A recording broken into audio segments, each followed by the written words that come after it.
bureaus. Number 1 is your payment status, which is whether you paid your last month's balance or not. 2 is your amount past due, which is the balance not paid off from the prior month.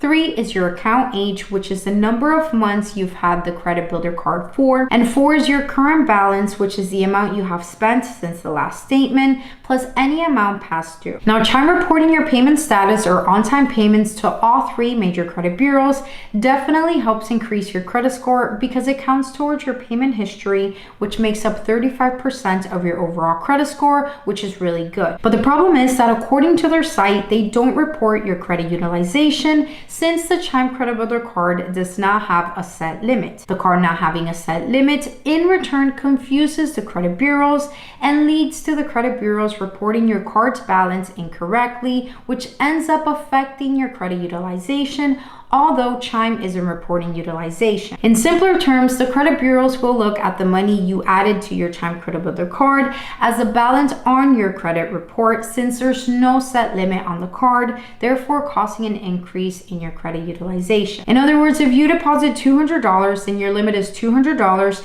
regardless of that being reported as a $200 credit limit to the credit bureaus, which means when you use those $200 at the end of the month, you'll have a balance of $200 that must be repaid before you can use that card again. That information gets sent to the credit bureaus and they interpret that as your balance going up by $200. And obviously, if your balance goes up on any card, then your credit score will definitely suffer. So this is what's been causing people's scores to drop literally out of nowhere. And using the same example, the only way for it to not show as $200 would be for you to add those $200 back into your Chime account before Chime pays off your balance and reports it to the credit bureau. So basically, if you don't transfer the same amount of money back into your credit builder card before Chime reports your on-time payments every single month, then that amount will be shown as your balance on the card, and it will definitely affect your credit utilization because in that case, it would show your credit utilization for the card at 100% since you're using your entire credit limit. And that's what's been happening to a lot of people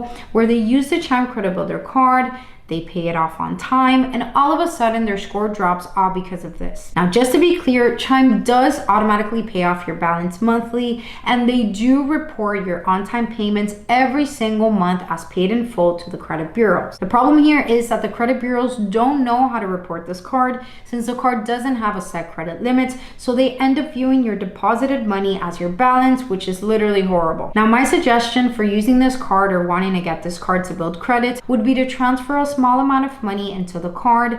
That way you're able to maintain that amount each month on your card. And I suggest setting up Move My Pay and Save for Credit Building. That way your card always has enough money, gets automatically paid off monthly, and you don't run into any issues. In conclusion, I believe the Chime Credit Builder card is a good card to build credit since it's been proven to increase people's scores by over 70 points on just the first couple of months of using the card. But if you guys do decide to get this card, please keep everything I just mentioned in mind and use the card properly, because if you don't, your credit score will definitely take a hit. Anyways, you guys, that's going to be the end of today's video. I hope you guys found value in today's video.